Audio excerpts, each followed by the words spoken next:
Estamos de volta ao debate entre os candidatos à presidência e enquanto a plateia faz silêncio e se senta de volta, cada um no seu lugar, eu quero pedir a todos os candidatos que se lembrem de que aqui no púlpito tem uma marca cinza que serve de referência para os senhores para que se centralizem sempre.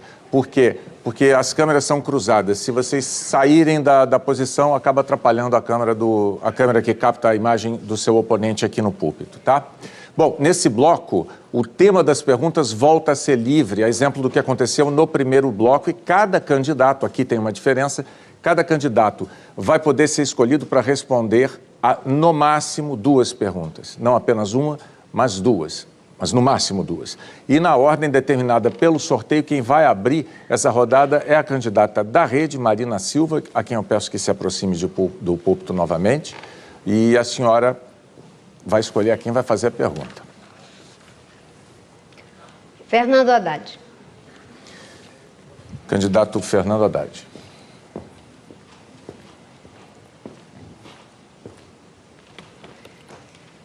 Eu iria fazer essa pergunta também para o candidato Bolsonaro, que mais uma vez amarelou, deu uma entrevista na Record e não está aqui debatendo conosco. E a pergunta é, nós temos um país... Só um minuto, candidato, eu vou parar o relógio. Eu vou pedir que não se manifestem, porque, como eu disse na abertura do programa, isso atrapalha muito para quem está em casa, não é possível escutar a pergunta. Por favor, o seu tempo, eu vou lhe conceder um tempo adicional para a pergunta. Eu iria fazer essa pergunta para o candidato Bolsonaro, mas como ele mais uma vez amarelou, deu uma entrevista para a Record e não veio aqui debater conosco. Nós temos hoje uma situação em que 25% está votando porque não quer o Bolsonaro. 25% vota porque não quer o candidato do PT, que é você. 50% não quer nenhum dos dois.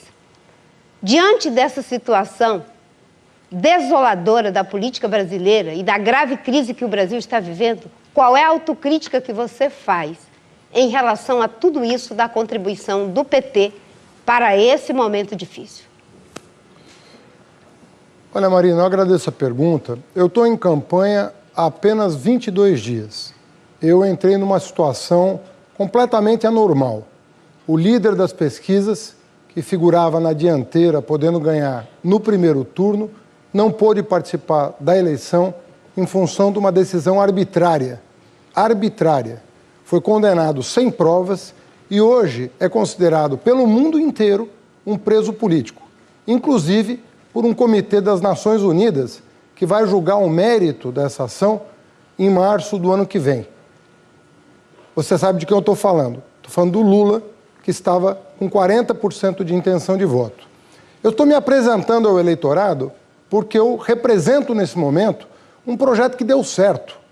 O Lula saiu com 86% de aprovação. Um presidente que governou para todos. Quando falam que o Lula é radical, que o Lula instituiu o ódio, quando isso? Lula tratou do servente ao banqueiro, do catador de papel ao empresário, com a mesma dignidade, abriu as portas do Palácio do Planalto para todo o povo brasileiro e governou olhando para os mais pobres, que é o que eu pretendo fazer a partir de 1º de janeiro. Reabrir o Palácio do Planalto para todos os brasileiros, de preferência para aqueles que mais precisam da ação do Estado. Essa é a minha formação de professor e esse é o meu valor maior. É lamentável que você não reconheça nenhum dos erros. Abrir o palácio para os pobres, mas o Bolsa Empresário, só no BNDES, foi 1 trilhão para meia dúzia. Isso é equivalente a 35 anos de Bolsa Família. O Bolsa Empresário, 5% do PIB. O Bolsa Família, 0,5%, Haddad. Vários casos de corrupção. Você tem agora a oportunidade de olhar para o povo brasileiro e reconhecer os erros e você não faz. Você reitera todos os erros cometidos e ainda faz um elogio do mesmo jeito, como se pedir desculpas, como se reconhecer erros fosse um problema. Não é. Quando a gente está diante de uma crise como essa que nós estamos vivendo, a gente tem que pensar num projeto de país, não é em projeto de poder. O Brasil está à beira de ir para um esgarçamento sem volta entre a sua candidatura e do Bolsonaro. É preciso pôr um termo em tudo isso. Tempo, candidato. Marina, você não está sendo correta, você não está sendo fiel à verdade. Eu dou entrevistas reconhecendo ajustes que precisam ser feitos, reconhecendo erros que foram cometidos, mas eu não vou jogar a criança com a água do banho. Eu sei o que foram os 12 anos do governo do PT, eu sei o que for gerar 20 milhões de empregos e eu tenho duas obsessões na vida, só duas. Eu vivo de salário, Marina. Eu sou professor universitário. Eu e minha esposa, com quem eu sou casado há 30 anos. Eu tenho ética, eu tenho uma história, eu tenho uma vida pública sem nenhum reparo. Posso te garantir isso. Estou olhando aqui no olho do eleitor dizendo, não existe nada que não seja na minha vida produzir o bem, trabalho e educação. Eu, como ministro da Educação, ofereci todas as oportunidades que eu podia. Trabalhava 18 horas por dia para abrir as portas das universidades para os pobres. Vou fazer agora em relação ao trabalhador desempregado. A senhora tem direito à réplica. Ah, não, perdão. Desculpe. Os dois podem sair. Segundo erro da noite, eu vou estar fazendo aqui o meu próprio ranking, candidato. Estão querendo que eu diga jornalista. Mas a culpa é só minha, não é dos jornalistas como um todo, eu assumo essa culpa aqui. Candidato Meirelles, eu peço ao senhor que se aproxime, pelo sorteio é o senhor o próximo. O senhor só precisa escolher a quem vai fazer a pergunta, tema livre, lembrando. Eu vou fazer uma pergunta ao candidato Ciro Gomes. Agora fui eu. O senhor pode guardar também o microfone no bolso. Para quem veio no debate da outra vez com a sonda pendurada na perna, isso aqui não é nada. Ciro, 7 milhões de crianças no Brasil estão em idade de ir para a creche e não podem ir porque não tem uma creche pública perto da casa da família e o pai e a mãe precisam de trabalhar.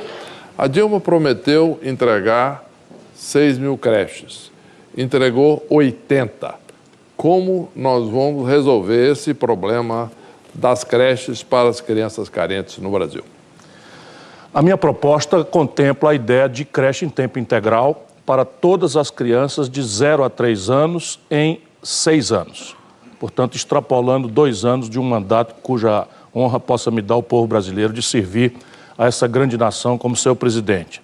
Mas aquela outra demanda das crianças de 3 a 6 são mais ou menos dos 2 milhões e 300 mil, dá para resolver no primeiro mandato, e esse está com esse compromisso no meu programa de governo. Isso é uma razão bastante, porque as ciências modernas afirmam que é na primeira infância, ali no 0 a 3 anos, que se formam as aptidões das crianças. Só agora se descobriu que se a criança não tiver a devida alimentação, o devido processo de socialização, de carinho, de estimulação neurohormonal, em todas aquelas condições, nutrição, fisioterapia, atenção médico-odontológica, ela pode se comprometer para o resto da vida. Portanto, isso não pode mais ser adiado, por esta razão mesma de darmos às crianças dos filhos dos trabalhadores que não podem pagar a creche uma condição de implementar as suas melhores aptidões, e nós temos então uma geração de brasileiros ainda mais forte, ainda mais trabalhadora, ainda mais culturalmente criativa. E há um drama grave, com 13 milhões e 700 mil pessoas desempregadas e com 32 milhões e 200 mil pessoas na informalidade. É preciso garantir que as crianças estejam protegidas, alimentadas, para que a mulher brasileira vá à luta, que não está fácil para ninguém.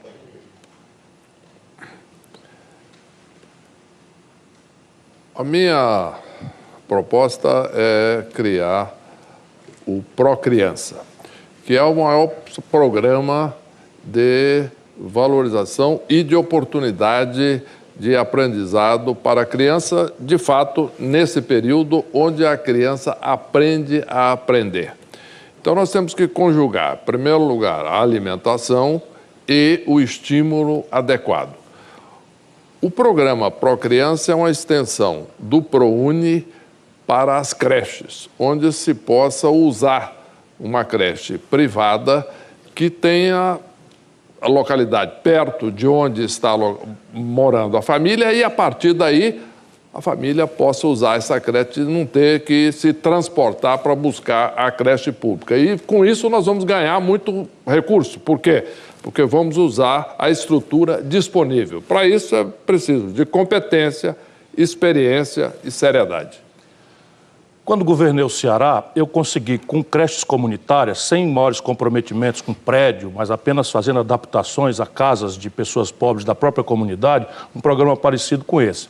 E eu saí muito orgulhoso do governo do Ceará, porque a gente cearense me deu a condição de ser o governador melhor avaliado do país. Estou me apresentando aqui para aquele brasileiro que está me conhecendo hoje, e são muitos brasileiros que não me conhecem ainda. Pois bem, eu consegui abrir uma creche a cada 2 dias de governo.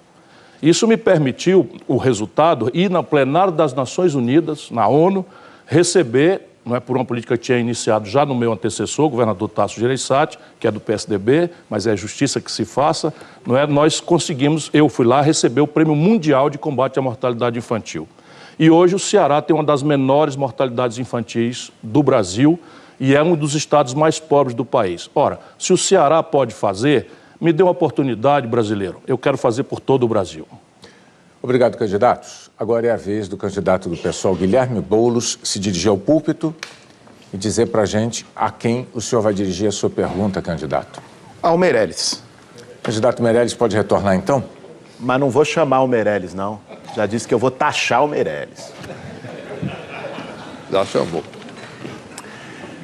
Meirelles, o Temer foi denunciado 2 vezes por corrupção. Nas 2 vezes ele se salvou com o famoso toma lá da cá, comprando parlamentar em troca de emenda e de cargo. Eu tenho muito orgulho de fazer parte do PSOL, partido em que todos os deputados votaram para caçar o Michel Temer. Como você, Meirelles, como o povo pode acreditar que você vai combater a corrupção se você faz parte da turma do Temer, do partido do Temer? Eu sou um candidato e faço parte da minha história.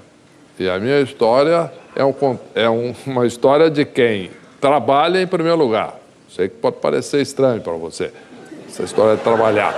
Não, por favor, eu trabalho, por favor, silêncio. Trabalho duro e não tenho nenhuma denúncia por corrupção na vida inteira. E não tenho nenhum processo. Portanto, eu posso, sim, com muito orgulho, dizer que tenho um passado e um presente ficha limpa. Como eu já disse, eu penso, inclusive, a criar o movimento dos 100 processos.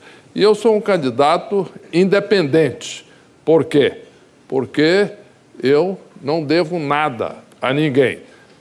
Eu já fui convidado, trabalhei para o governo do Lula, trabalhei para o governo do Temer, trabalhei para os governos que me dão a oportunidade de trabalhar pelo Brasil. Porque eu não divido o Brasil entre quem gosta do FHC, quem não gosta, quem gosta do Temer, quem não gosta, quem gosta do Lula e quem não gosta.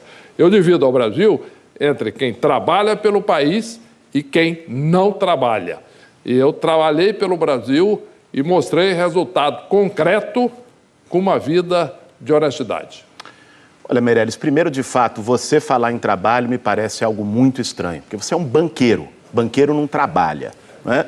E me parece mais estranho ainda porque você é um dos responsáveis de ter tanto desempregado no país. Você deveria falar em desemprego, não em trabalho, vai mais com a sua cara.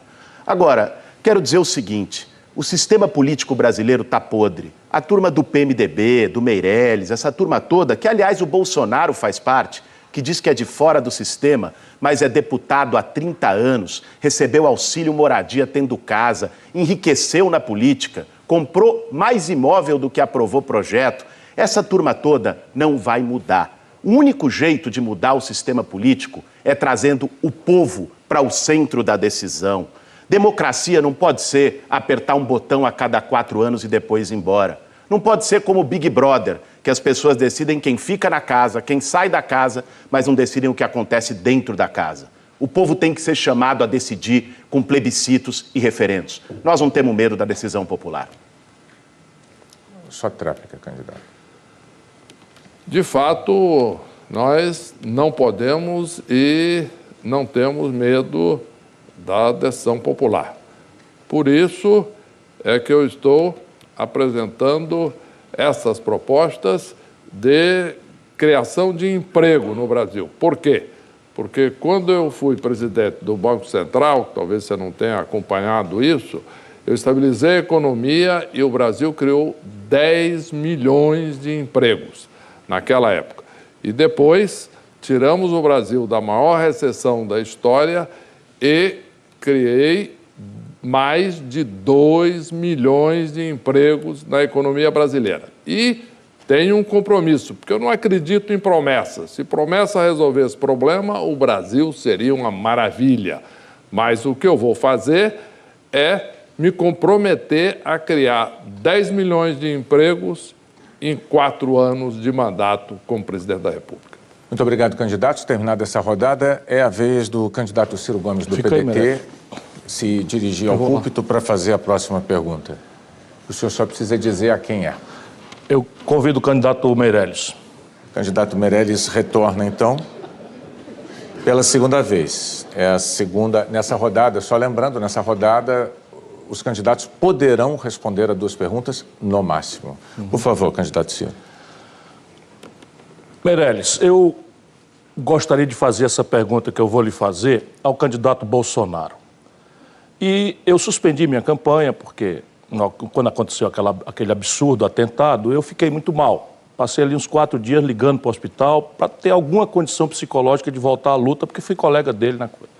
Entretanto, ele hoje está de alta e deu uma entrevista longa, muito maior do que o que nós estamos conversando aqui, cada um de nós vai falar 10 minutos, e fugiu.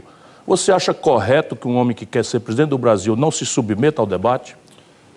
Não, isso está errado e mostra alguém que não só está fugindo do debate, mas está fugindo do seu compromisso com a população. E mais importante, não é meramente o debate, é a questão de estar aqui sujeito a crítica, sujeito a ataque, sujeito a discordância, muitas vezes até ofensas ou coisas injustas ou falsas, mas que cada um de nós está aqui enfrentando isso com seriedade e com respeito ao eleitor.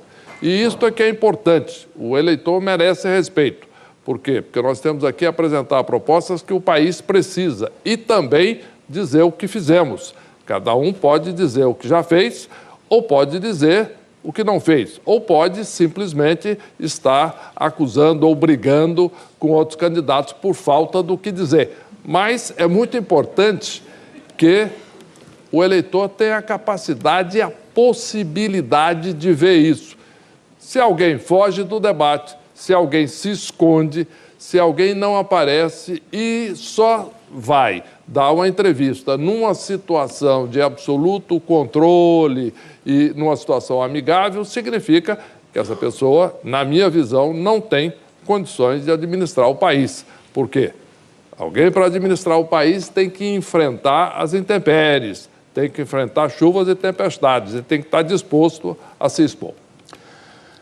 É importante isso, brasileiro.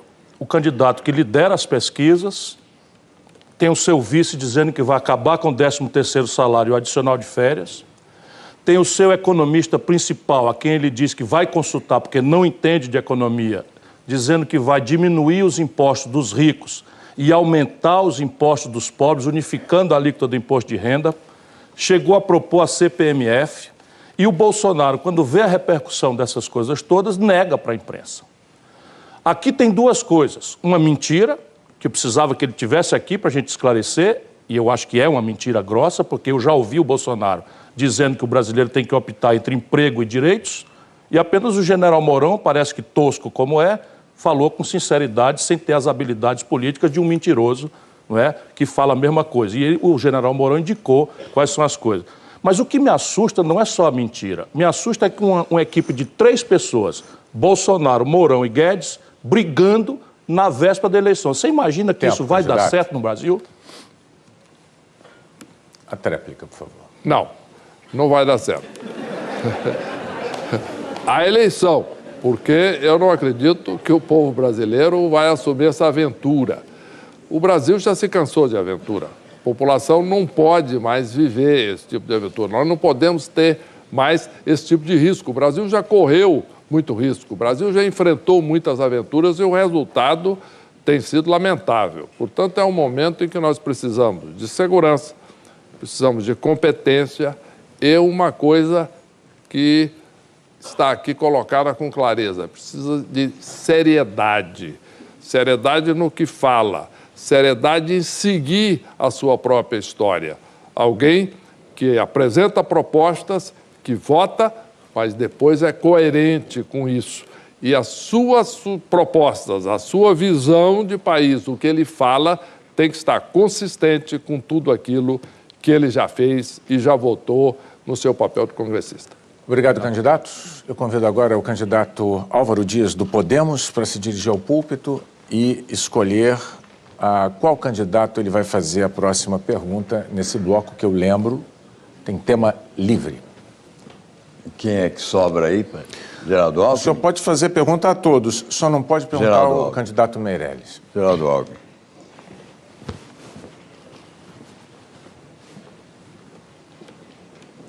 Geraldo, eu te respeito muito e há pouco, mais uma vez, é que se confirmou que na Olimpíada da Mentira o PT ganha medalha de ouro.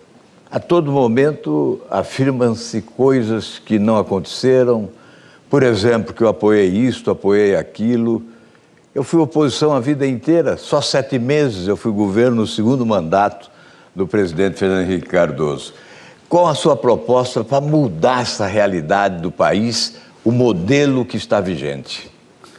Olha, eu acho que nós já tivemos, Álvaro Dias, você que tem uma larga experiência, governador, senador, nós já tivemos a experiência do PT e vimos o resultado disso. O resultado foram 13 milhões de desempregados, criminalidade na altura, saúde deteriorada, contas públicas com problema, empresas fechadas. Esse é o dado de realidade.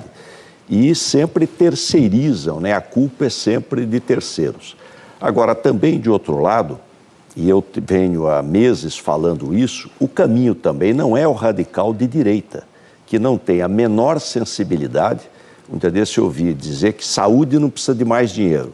Ora, saúde está um caos. Como é que não precisa de mais dinheiro com a população ficando mais idosa e a medicina mais cara? Uma barbaridade.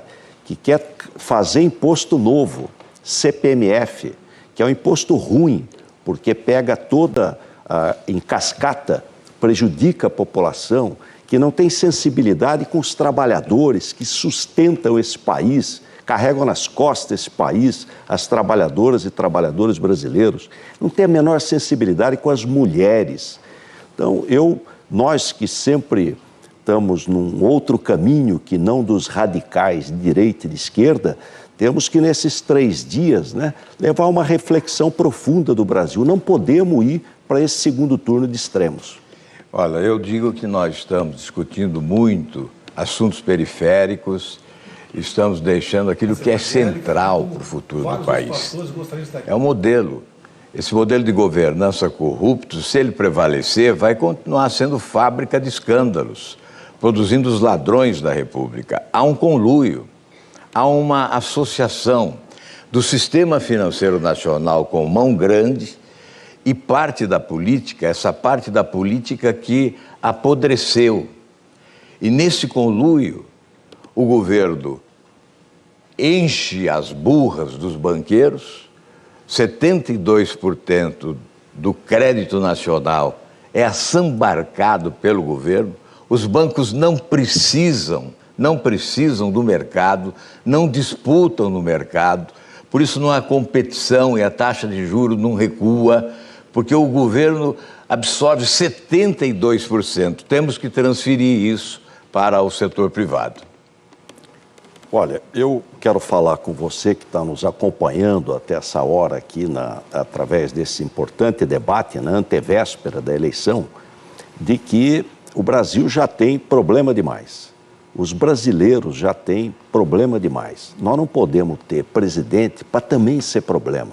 Nós precisamos ter presidente para resolver os problemas, para colocar a coisa no caminho correto, com segurança. O Brasil só vai mudar com as reformas. Senão vai ser esse marasmo, esse lelelé, com as reformas. Reforma política, esse sistema nosso está falido. 35 partidos políticos.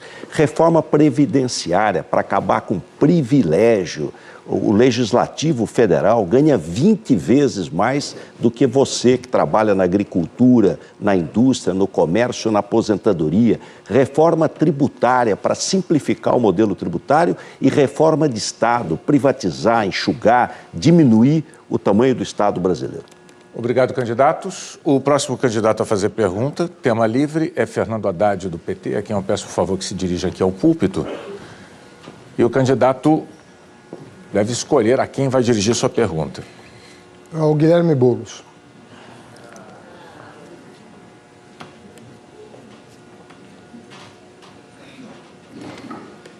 Guilherme, você, como eu, é professor, vive do seu salário, tem orgulho da sua profissão e muitas vezes é incompreendido por pessoas que ganharam dinheiro muito fácil no Brasil.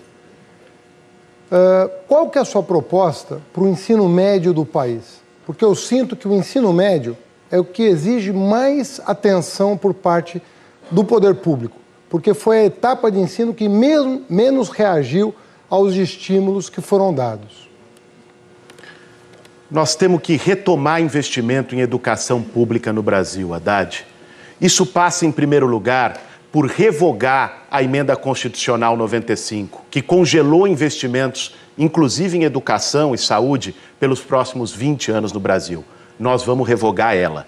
Retomando o investimento, é possível cumprir o Plano Nacional de Educação e investir o custo aluno qualidade inicial, que prevê 50 bilhões para o ensino básico no Brasil, equipando as escolas, inclusive com Wi-Fi em todas as escolas, criando as condições para que os professores ganhem um salário digno e tenham um plano de carreira. Isso é essencial. Nós temos que fazer um debate também sobre currículo. A reforma do ensino médio, feita pelo governo Temer, que tirou a filosofia, tirou a sociologia, ela é uma reforma que tira o pensamento crítico.